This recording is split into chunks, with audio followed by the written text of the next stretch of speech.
सारे सवालों से, सब चीजें उत्तरों से मैं संतुष्ट हूँ, लेकिन मैं अभी तक ये नहीं समझ पाया कि ईश्वर क्या है और उसका वर्णन कैसे करें। तो स्वामी जी कहते हैं कि मैंने कब कहा कि मैं आपको ईश्वर के प्रति जो है आस्था दिलाऊंगा और आपको विश्वास दिलाऊंगा बोल करके।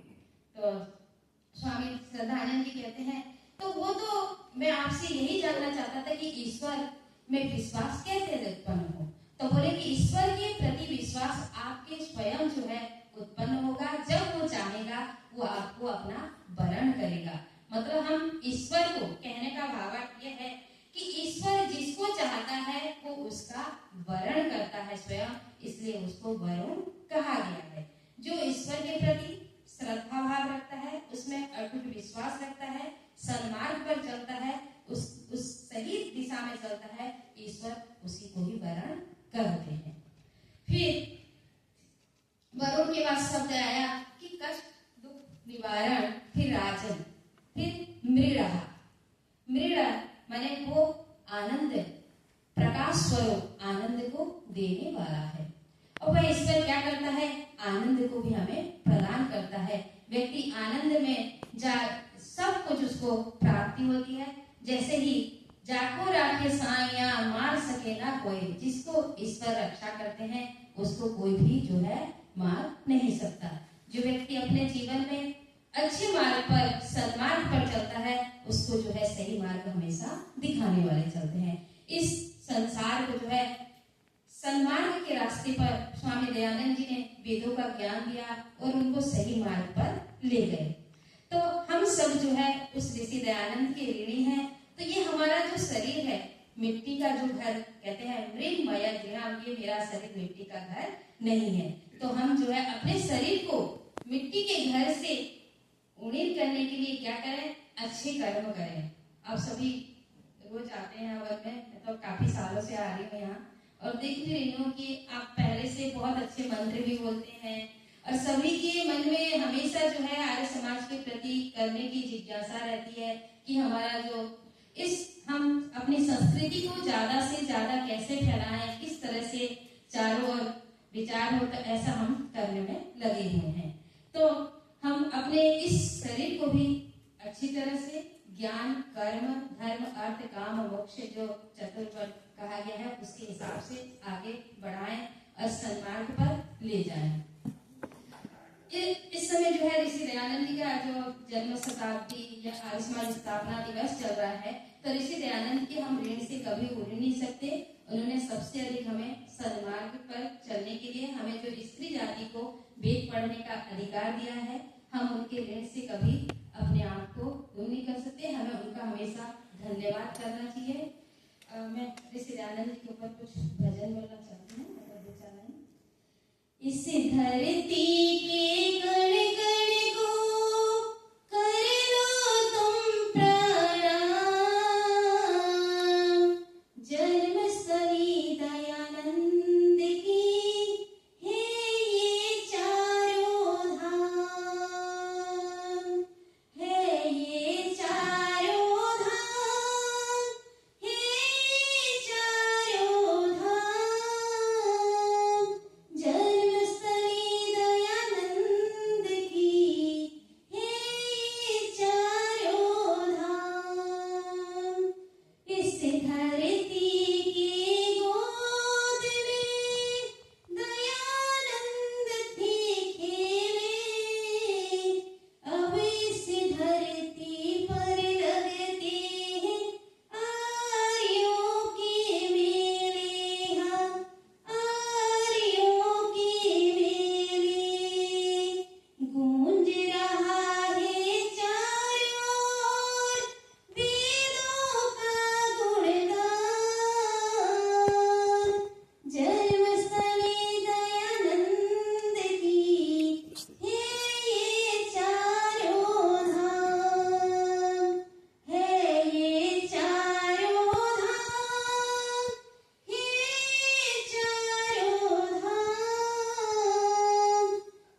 ध्यान दे गए चारों ओर गूंज रहा है। मैं अपनी वाणी को यहीं विराम देती हूँ। मैं आप सबका धन्यवाद करना चाहती हूँ। हम जो है गुरुकुल चला रहे हैं, आप सभी जानते हैं, 200 बच्चे पढ़ते हैं, तो आप सबका सहयोग हमेशा गुरुकुल के प्रति बना रहता है। बहुत से लोग गुरुकुल में आ भी चुके हैं, देखते भी हैं। जो आपका दान है, सहयोग है, ये ऋषि दयानंद जी के कार्य को जो है पूरे भारतवर्ष में हमारे बच्चे पढ़ करके जो है जगह जगह, उड़ीसा में भी काफी जो है, पहले यज्ञ को जानते नहीं थे, वैदिक धर्म को नहीं जानते थे, अब उड़ीसा में भी घरों घरों में जो है यज्ञ होने लगा है। तो सोचिए आपका ये धन का सदुपयोग कितने जो है वैदिक धर्म को प्रचार प्रसार करने में लगा हुआ है। तो मैं अपने गुरुकुल परिवार की ओर से जो है आप सबका धन्यवाद करती हूँ और आप सबका साथ हमेशा बना रहे, आप सबका, क्योंकि बड़ों के आशीर्वाद बिना छोटे काम नहीं करते। मैं तो आप सबकी बेटी के समान हूँ, छोटी हूँ, तो आप सबका आशीर्वाद हमारे ऊपर हमेशा बना रहे। धन्यवाद, नमस्कार। Van onder de grond.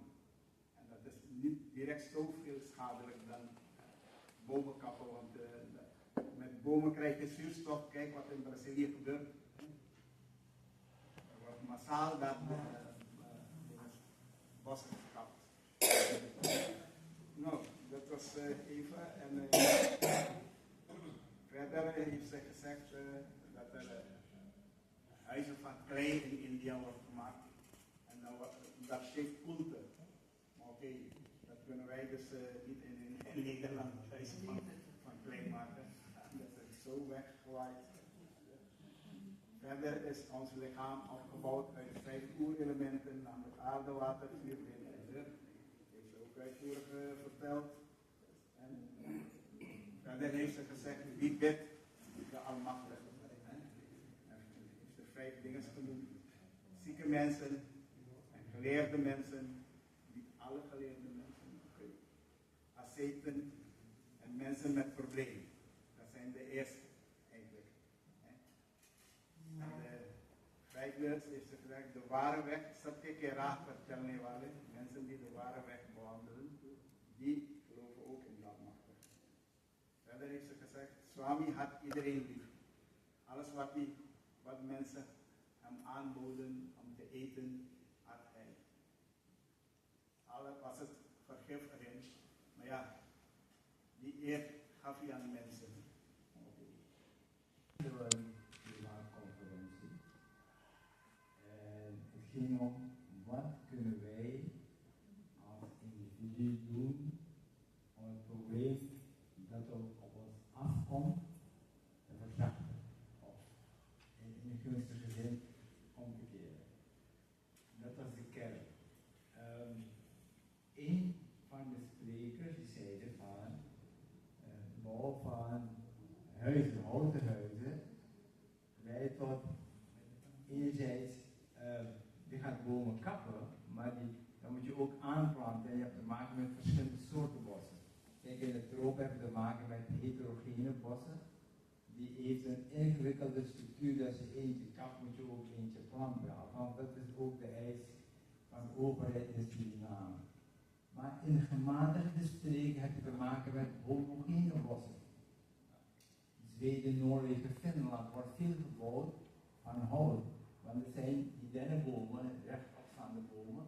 Dus als je een planning hebt van bomen die rijp zijn gekapt en tegelijkertijd aanplanten, dan halen die bomen de CO2 uit de lucht en je zorgt tegelijkertijd voor nieuwe aanplanten. Dus dat gaat niet verloren. Dus als je dat doet en die jongere bomen trekken meer CO2 uit de lucht, na een bepaalde periode houdt die opname van CO2 af. Dus die jongere planten die nemen meer op. Dus als je het steeds verjongt, dan heb je per saldo meer opname van die CO2. Dat was de strekking van dat punt. Dus op die manier kun je op een vrij makkelijke manier die CO2 verlagen. Maar het gaat bij, de centrale was, wat kunnen wij in ons gedrag doen om bijvoorbeeld afval te verminderen, om aankoop van nieuwe dingen te beheersen feitelijk, want een van de kernproblemen, kijk, het probleem is de mens. Wij, de menselijke veelvraat veroorzaakt allerlei problemen. Mensen moeten steeds meer andere dingen. We struinen de zeeën af voor zeevruchten. Dat moet gezegd worden, garnalenrieten staan. We gaan tot naar de Noordpool, Zuidpool om vissen te vangen. De bossen worden een woonplaats voor allerlei dieren. Dus die dieren, hun woonplaats en leefwerk wordt steeds meer ingeperkt om de vraag van die mens te voldoen. En die honger die we hebben, het verlangen naar steeds meer andere dingen, als we daar niet iets aan doen, als we niet gaan stillen, dan gaat het uiteindelijk andere ecosystemen aan kapot. Dat was eentje de kernboodschap is. Je moet bij jezelf te raden gaan van, wat heb je nodig? Hoe kan je leven verder inrichten, opdat je de vraag kunt controleren? En dan raak je de kern van onze filosofie, die zegt van, je moet denken aan je materiële welzijn, terwijl je tegelijkertijd moet denken aan je spirituele welzijn. En bij spirituele welzijn is niet achter je behoeften aanlopen, je behoeften sturen. Dus als je behoeften stuurt, dan heb je controle over je leven. Anders je moet je nagaan, het is steeds meer. Steeds anders. Een nieuw huis, dan weer andere dingen, veel nieuwe meubelen, weer de televisie ziet dat er nieuwe apparaten binnenkomen. Weet je, het gaat ongebreideld voor. En als één opmerking. Er was een Indiase socioloog, ik studeerde de jaren toen in de Wageningen. Toen zei hij van, de televisie, hij zei Engels, the television is the biggest social disaster. Het is de grootste sociale ramp. Ik zeg dit, dat niet elke innovatie leidt tot ook een verbetering van onze kwaliteit van bestaan. Want vroeger, denk aan je die vertelde verhalen voor je ten slapen ging. Of als je bij elkaar zat, als je kun je bomen, kun je kahani. En dan stimuleerde je trok lering daaruit. De kunst om te vertellen werd leven gehouden en je taalgevoel werd beter ontwikkeld. In hele finesse uitdrukken. Wat gebeurt er nu? We zitten bij elkaar, het kastje van die bewegende beelden gaat aan en we zijn gefocust naar datgene wat getoond wordt. Dus die onderlinge contacten, die worden miniem. Al programma de geloof dat we zijn heugen te kunnen jagen, dus die onderlinge contacten, die ervaringen, die gedachten, die komen op de achtergrond. Die zijn op de achtergrond geraakt. Na de televisie, de nieuwe generatie, je gaat naar een feest, je zit aan een tafel. Vroeger werd er nog meer gesproken, dan zie je met een mobiele telefoon, de ene zit aan de andere kant, dan wordt hier met een bericht verstuurd. Dan gaat een andere terugsturen, een bericht. Dus je ziet dat die contacten nog verder veranderen. En als ze ook de taal uitspreken, als ze een opstel moeten schrijven, zie je hoe pover de taalgebruik is. En als het niet verder gaat, de GTP en gewoon al die kunstmatige intelligentie waar je knopje drukt en komt de tekst voor jou tevoorschijn als je een paar dingen instopt. Je denkwerk, je taalvaardigheid gaat verloren. Zijn dat... We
लक्ष्मिणः प्रप्रदातारं तैशूर्यं नो धेहि द्विपदे चतुष्पदे।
बढ़िया घर मिट्टी के है, हमारा घर जो है मिट्टी के।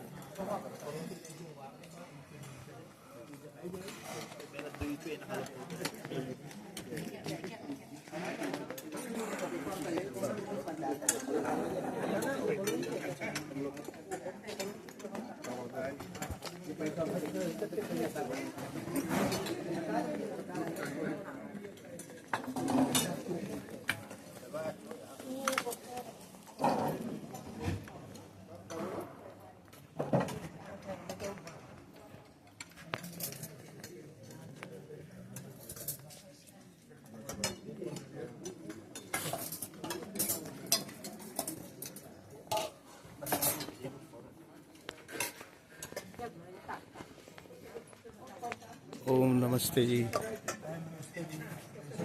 स्वादिष्ट भोजन, बहुत अच्छा कार्य कर रहे हैं। भोजन, अन्न और जल का दान करें, अन्न और जल का खान पान करें। अन्नम न निंद्यात, अन्नम वही ब्रह्म, अन्न ही ब्रह्म है। अन्न रसमय पुरुष, अन्न और जल से ही यह शरीर, यह जीवन बनता है।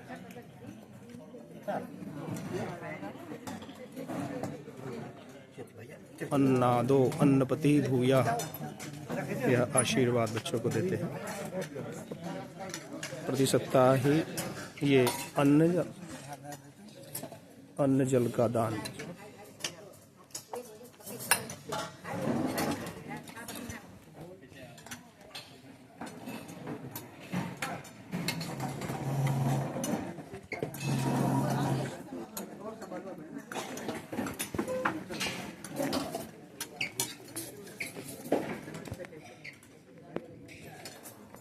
वायु एक बार मंत्र बोल देते हो। अन्नपते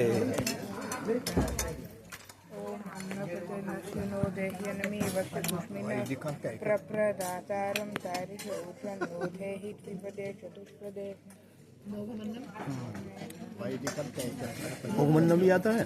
हाँ, वो भोजन के अंत में। विन्दते प्रचेता सत्यं ब्रवीमधयत् सतस्य नार्यमणं पुष्यति नो सखायं केवलाघो भवति केवलादि। भोजन के उपरांत इस मंत्र को बोला जाता है। तो इसका अर्थ है कि जो अकेले खाता है वो पाप खाता है, अर्थात मिल बांट कर खाना चाहिए। सभी को भोजन मिले, सभी का कल्याण हो, सभी का पेट भरे, कोई भूखा न रहे, ये भावना से मंत्रोच्चारण करके किया जाता है। तो आज प्रवचन हुआ पंडिता शारदा जी, गुरुकुल की संचालिका उड़ीसा में है। आज इनका प्रवचन था। इसी संदर्भ में आपने सुना और ये भोजन के साथ में सब विराम होता है। ओम शांति शांति शांति।